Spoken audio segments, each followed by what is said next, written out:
Kita mengingat kebaikan Tuhan.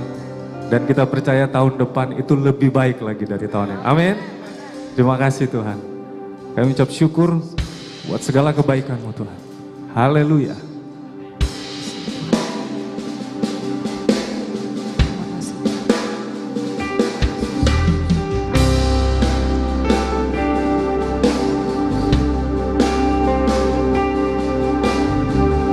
Biarlah kami terus menyembah-Mu Tuhan. Dan hanya Engkau yang layak disembah. Tidak ada Allah yang lain.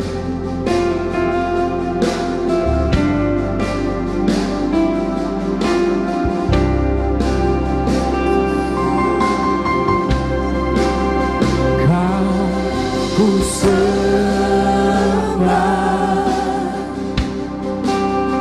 Kau ku sembah,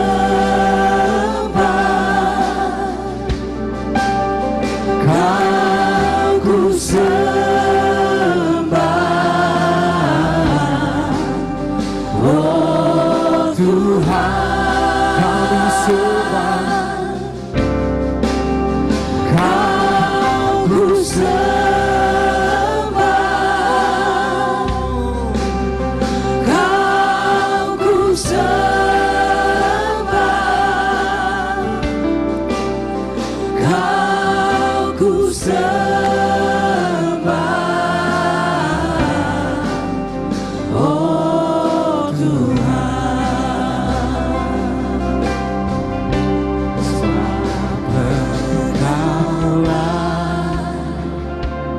Tuhan yang Maha Tinggi,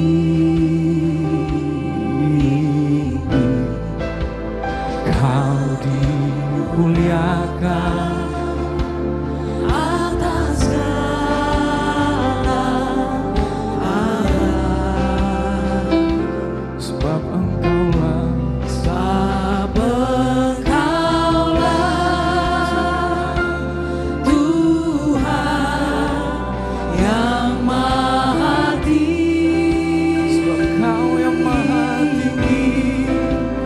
Kau dimuliakan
Mari jemaat nyanyikan, Kau ku sembah.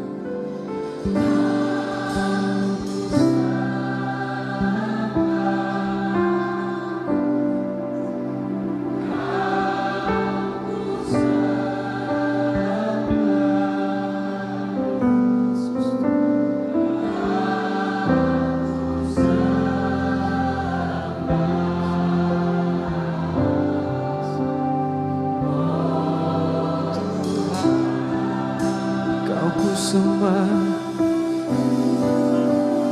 Kau ku sembah,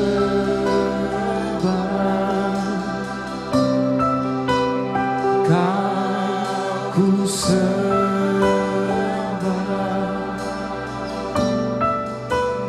Kau ku sembah,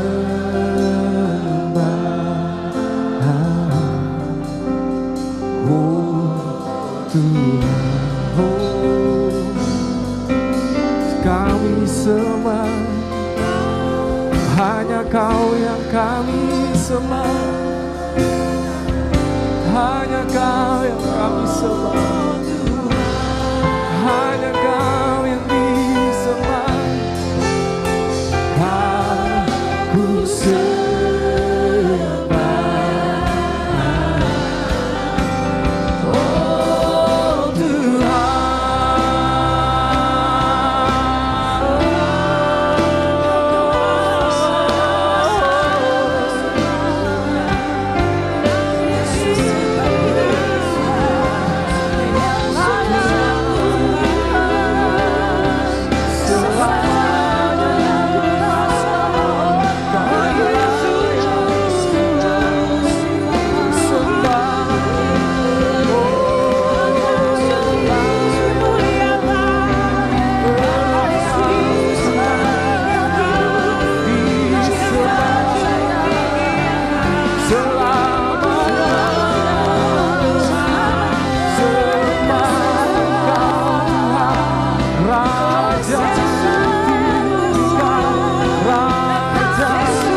Kau ku sembah, Kau ku sembah,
You are Alpha and Omega. We worship you, our Lord. Yes, you are. You are worthy to be praised. You are Alpha and Omega.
Semua bersuka cita, haleluya.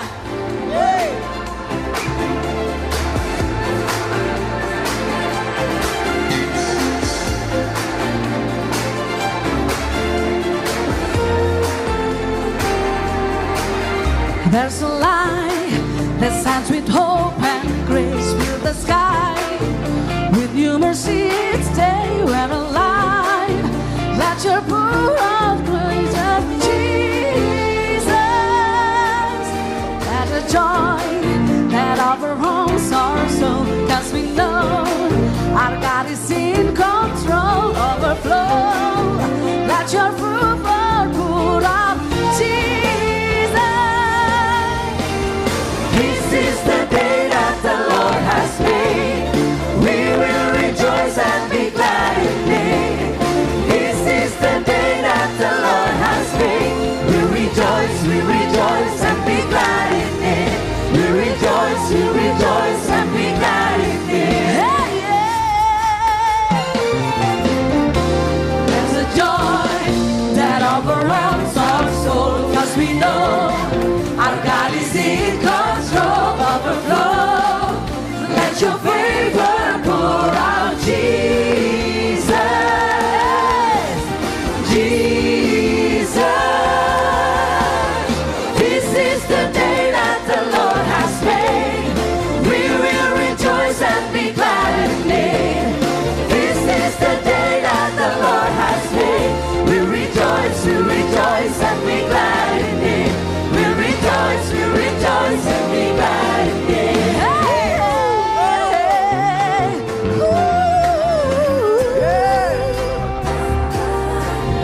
leave behind what happened yesterday, 'cause today there's a new thing happening. Leave behind what happened yesterday, 'cause today there's a new thing happening. Leave behind what happened yesterday, 'cause today there's a new thing happening. Leave behind what happened yesterday, 'cause today there's a new thing happening.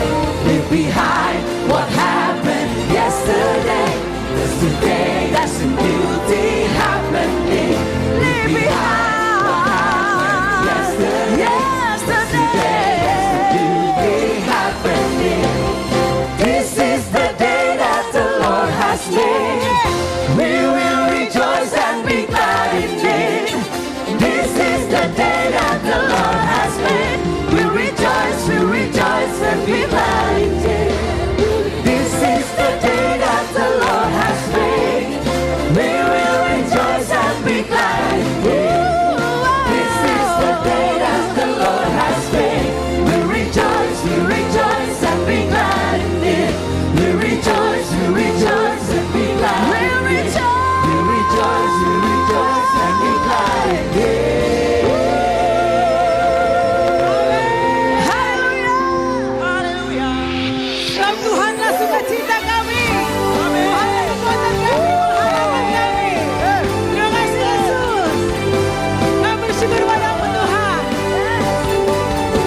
Kau kekuatanku,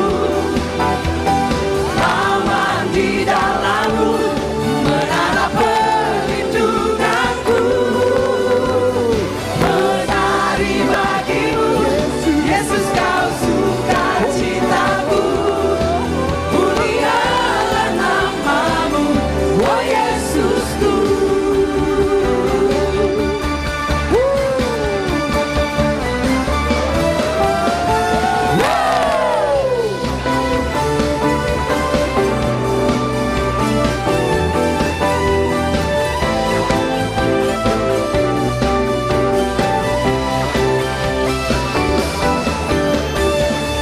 Kasih-Mu yang terbesar, kasih-Mu segalanya, janji-Mu yang sempurna, oh Kaulah sukacitaku, bersuka dalam-Mu, Yesus, Kau kekuatanku.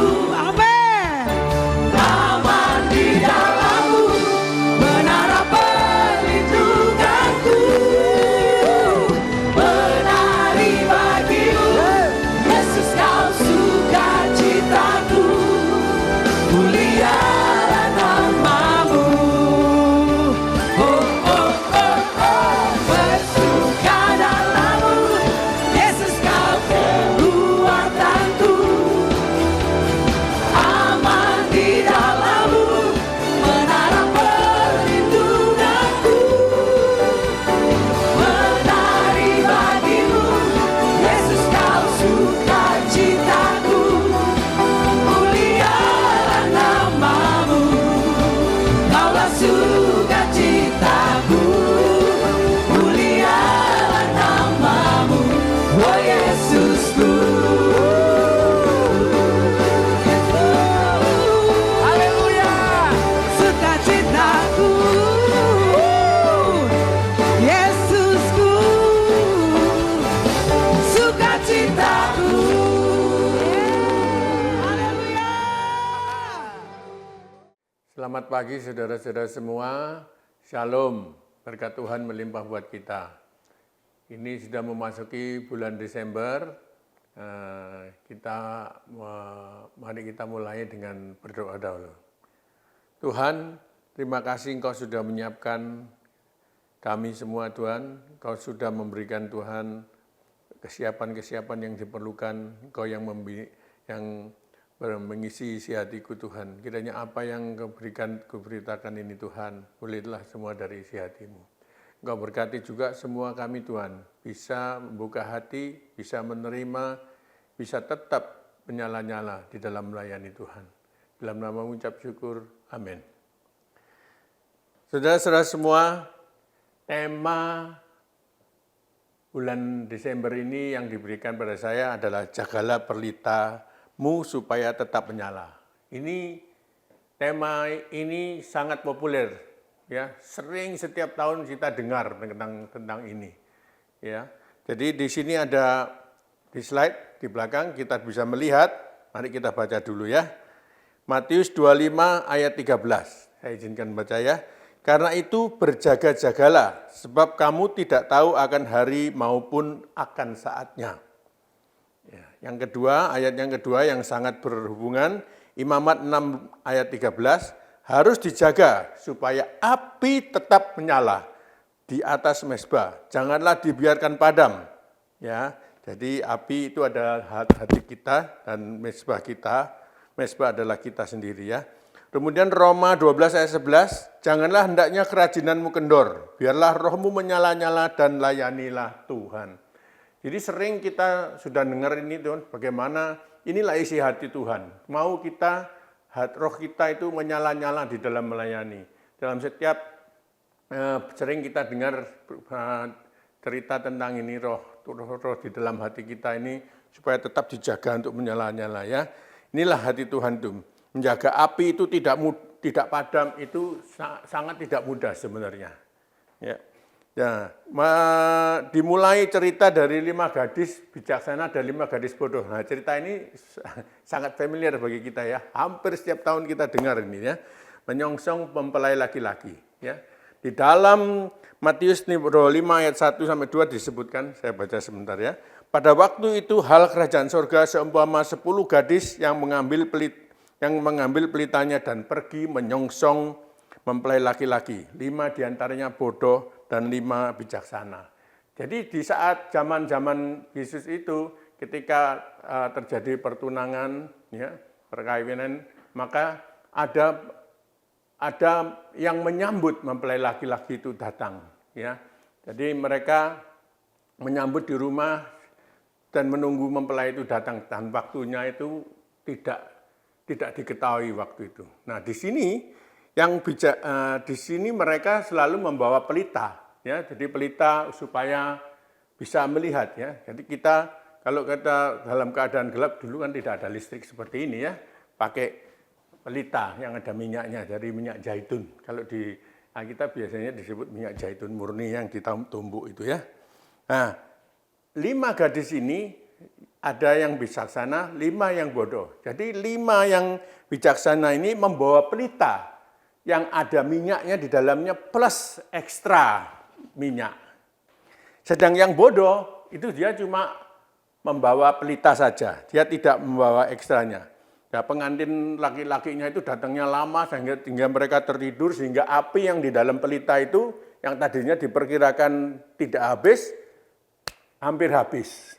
Nah, ketika pengantin datang, nah mereka ngecek kan, yang tidak membawa ekstra minyak ketakutan nanti kehabisan karena tuannya ini, pengantin laki-laki ini mau ketika menyambut dia, apinya itu tetap harus nyala, tidak boleh tidak menyala. Nah, dia minta kepada yang bijaksana ini, karena tahu dia membawa ekstranya, tapi tidak diberikan, disuruh beli di kedai di depannya gitu, ya. Nah, ketika mereka sudah masuk, pintu ditutup, nah anak yang 5 bodoh ini datang, tapi ditolak sama tuannya karena acara sudah mulai, ya. Nah, pelita itu adalah terang firman Tuhan yang menerangi langkah hidup kita, ya. Jadi 5 gadis bodoh ini sebenarnya mereka semua itu tahu gitu, ya. Jadi mereka tahu bahwa mereka yang bijaksana itu tahu jaga-jaga dia. Kalau ini nanti kehabisan gimana? Jadi dia sudah menyiapkan ekstranya gitu, ya, membawa suplai minyak cadangan. Kalau yang bodoh ini dia tidak meresponi, tidak memikirkan secara jauh, sehingga dia tidak tahu bahwa ketika minyak itu habis, nah dia sulit, ya, dia tidak memperkirakan hal itu, ya, meresponnya dia ini, ya. Oleh karena itu selalu kita perlu mempunyai suplai minyak, yaitu firman Tuhan dalam hal ini, ya, yang cukup sehingga pelita api hati kita ini terus menyala. Kita tidak boleh terputus oleh suplai minyak itu. Nah, di sini kita lihat bahwa Tuhan itu dealing dengan hati kita di dalam semangat agar api tetap nyala. Bukankah api itu bisa kadang-kadang bisa padam, ya, pada saat yang tidak tepat. Kita pasti sering mengalami hal-hal yang demikian, bahwa bahkan hampir api di dalam hati kita menjadi redup. Kita mengalami patah semangat atau burnout, ya. Nah, di sini ada firman juga yang dikatakan jangan padamkan roh, ya. Di dalam 1 Tesalonika 5:19. Biasa dari diri. Jadi api padam itu biasanya bisa dari diri kita, bisa juga dari orang lain, maksud saya gitu, ya. Orang lain yang memberikan perkataan-perkataan yang meredupkan, ya, mematahkan semangat gitu, ya. Jadi burnout itu, padamnya api ini tadi itu bukan kelelahan secara fisik, di mana kita itu bekerja sepanjang hari ini, ya, terus lelah, bukan itu. Jadi burnout ini artinya itu adalah kelelahan di dalam hati, ya, di dalam hati kita, ya. Dalam kehidupan kita pasti kita banyak mengalami. Misalnya rasa jenuh, ya, hilang passion kita, hilang kesukaan kita. Ya, misalnya karena tekanan pekerjaan yang terlalu lama, panjang, monoton, ya, jadi kita menjadi bosen gitu ceritanya.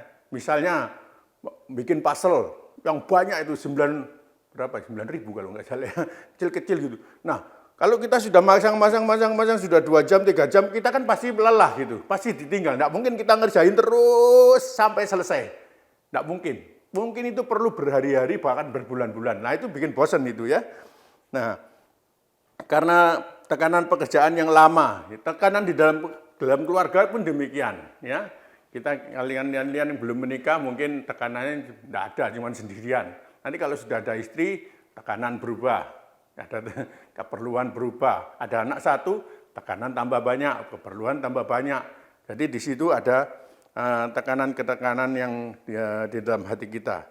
Jadi kehilangan semangat untuk mengerjakan itu kadang-kadang juga bisa terjadi seperti yang kita sering lihat di dalam kuliah ini teman-teman yang S2 ini kan, kalau sudah lama gitu, sudah 2 jam, 3 jam, saya sering lihat ngopi dulu gitu katanya ya. Panas ini otaknya. Nah, begitu ya. Jadi ada rasa jenuh, rasa apa, dan tidak bisa masuk lagi gitu ya. Kemudian yang berikutnya sering kita juga mengalami mentok, mati rasa, sudah tidak bisa berbuat apa-apa lagi. Ya. Kemudian kita juga bisa kehilangan passion tentang apa yang diperjuangkan. Dulu mungkin bekerja dengan senang, yang dikerjai yang sukacita, dengan apa yang disukai itu kerja ya. Tapi sesudah mengalami sesuatu, hingga bukan lelah secara fisik, tapi lelah secara hati, karena mungkin passionnya hatinya mengalami sesuatu sehingga dia menjadi redup, sehingga dia tetap mengerjakan pekerjaan itu, tapi tidak dengan rasa suka gitu ya. Kalau tadinya kan dengan rasa suka dia mengerjakan pekerjaan itu, pekerjaan dari sekarang dengan rasa suka, dengan rasa passionnya itu ya. Nah, dari semangatnya sekarang nggak ada lagi, jadi api itu nggak ada lagi semangatnya itu ya. Kemudian burnout itu bisa jadi gampang tersulut emosi ya, hal-hal kecil menjadi gede itu ya, gampang banget gitu ya, emosian.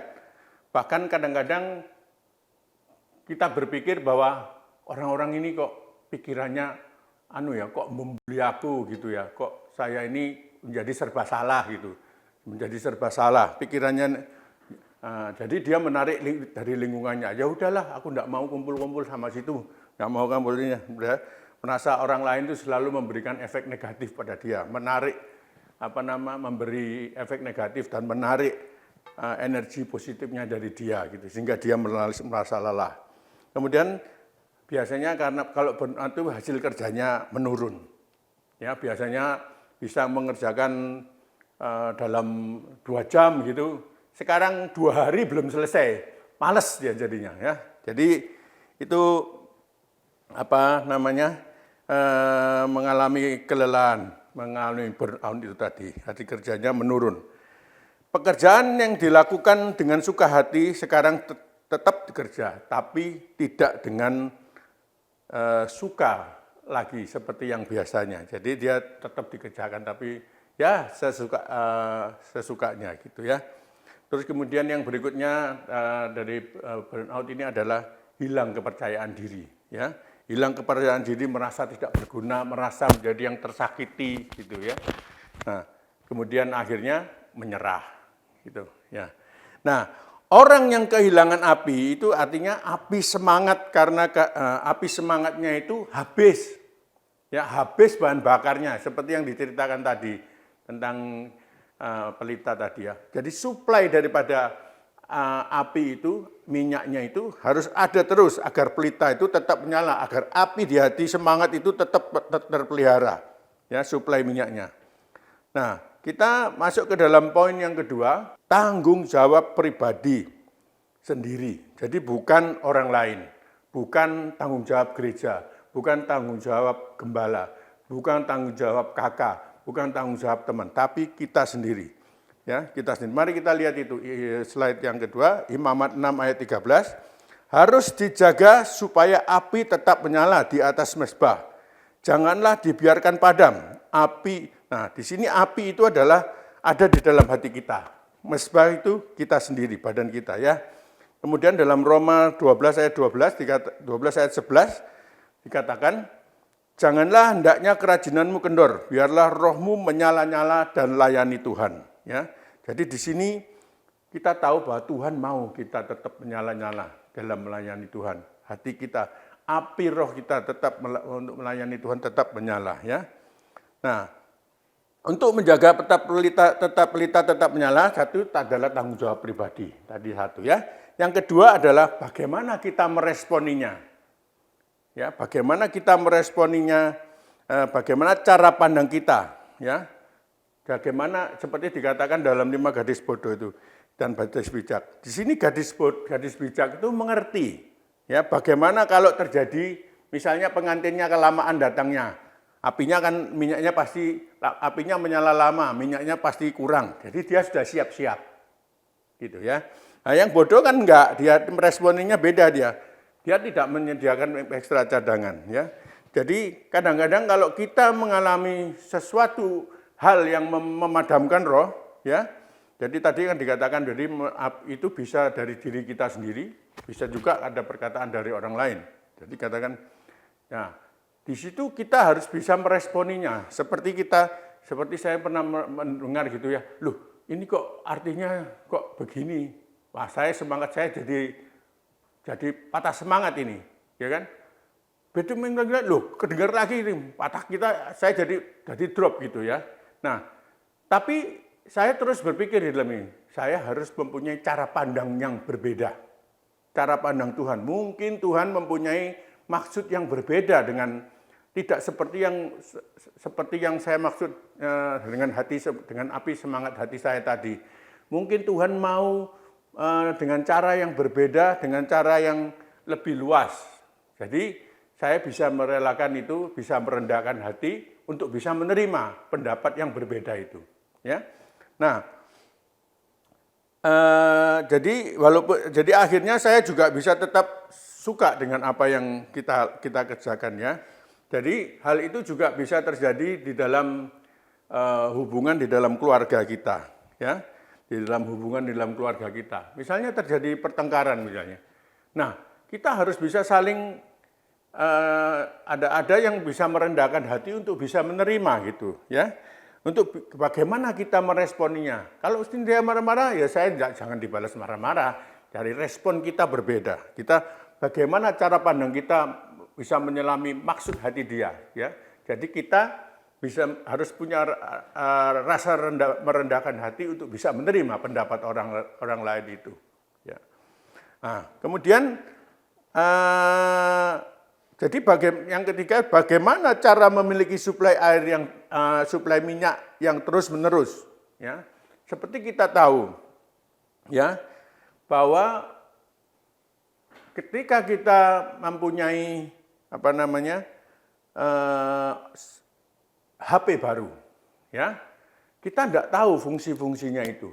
Nah, untuk tahu fungsi-fungsinya itu, kita harus melihat manualnya dia, dari pembuatnya itu, ya, manual dari pembuatnya itu.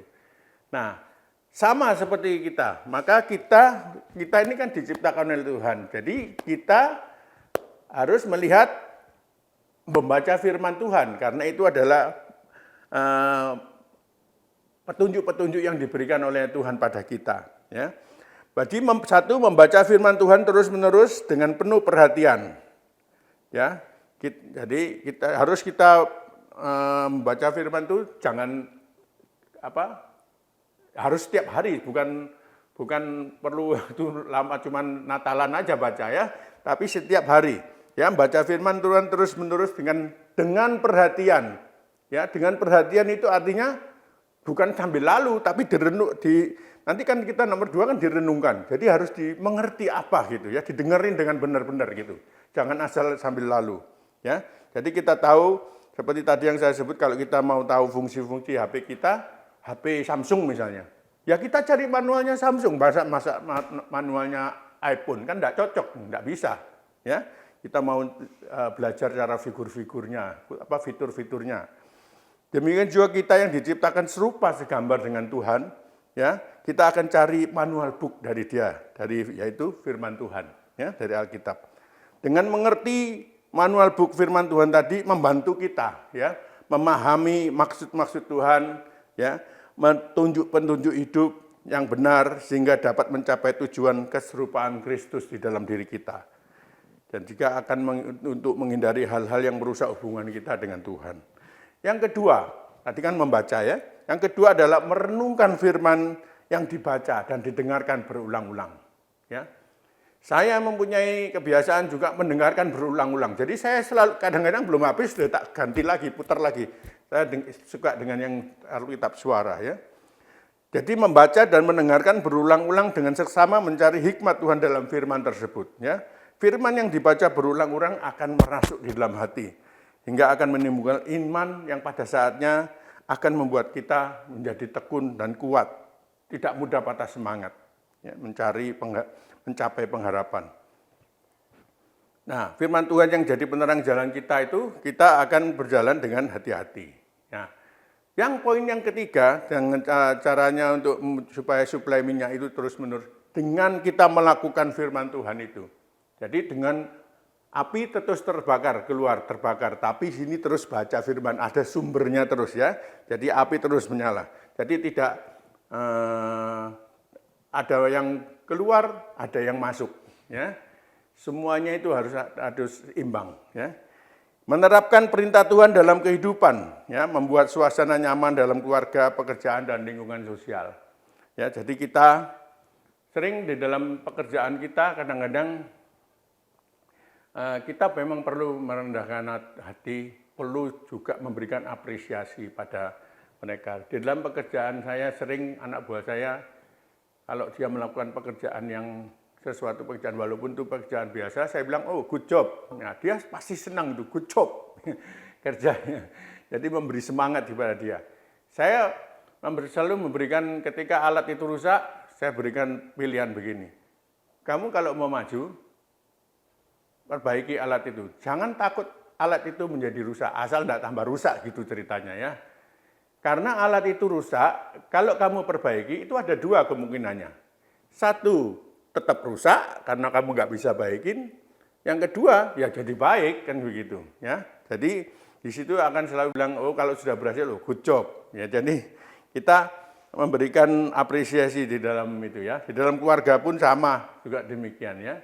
Jadi berikanlah suasana keluarga itu menjadi seperti surga di dalam rumah tangga kita. Ya, jadi itu adalah melakukan firman Tuhan. Jadi untuk memberikan rasa aman, damai, sejahtera di dalam keluarga kita. Nah, kemudian poin yang keempat, untuk supaya kita mempunyai suplai yang terus-menerus, kita harus diam di dalam satu lingkungan yang benar. Dalam lingkungan kakak kalau di tempat kita. Ya. Di situ kakak mensupport kita, kakak mendukung kita, mendoakan kita, saling berbagi kesaksian. Sehingga kita ketika mengalami pelemahan di dalam tengah minggu, kita akan dikuatkan. Pasti teman kita akan menguatkan, bukan malah ngompori. Wah sih, enggak mungkin. Dia pasti akan memberikan advice yang sehat, advice yang sesuai firman Tuhan. Makanya kita harus diam di dalam lingkungan yang benar. Itu lingkungan kakak kita. Jadi mempunyai keluarga rohani itu bisa mensupport kita dikala kita memerlukannya. Ya, demikianlah apa yang menjadi topik pembicaraan kita hari ini. Jadi kita harus menjaga pelita tetap nyala. Ya. Tuhan mau api di dalam hati kita untuk melayani itu tetap menyala sepanjang masa. Jadi enggak nyala sekarang, nanti minggu depan redup mati. Ingat, ketika kita meninggalkan api itu terlalu lama, dia akan susah untuk bangkit lagi. Maka dari itu jangan sampai pelita itu padam. Jadi kita harus menjaga pelita itu, api itu tetap menyala dengan cara membaca firman Tuhan, ya. Membaca firman Tuhan, kemudian merenungkannya, ya. Kemudian melakukannya dan diam di dalam lingkungan yang benar. Demikian saudara-saudara semua, jadi kiranya semuanya menjadi berkat bagi kita dalam minggu ini melakukan semua kegiatan kita. kiranya hati Tuhan itu ada di dalam hati kita semua, sehingga Kristus itu menjadi nampak di dalam setiap tindakan dan kelakuan kita. Dalam nama Tuhan Yesus, terima kasih diberkati kalian semua. Amin.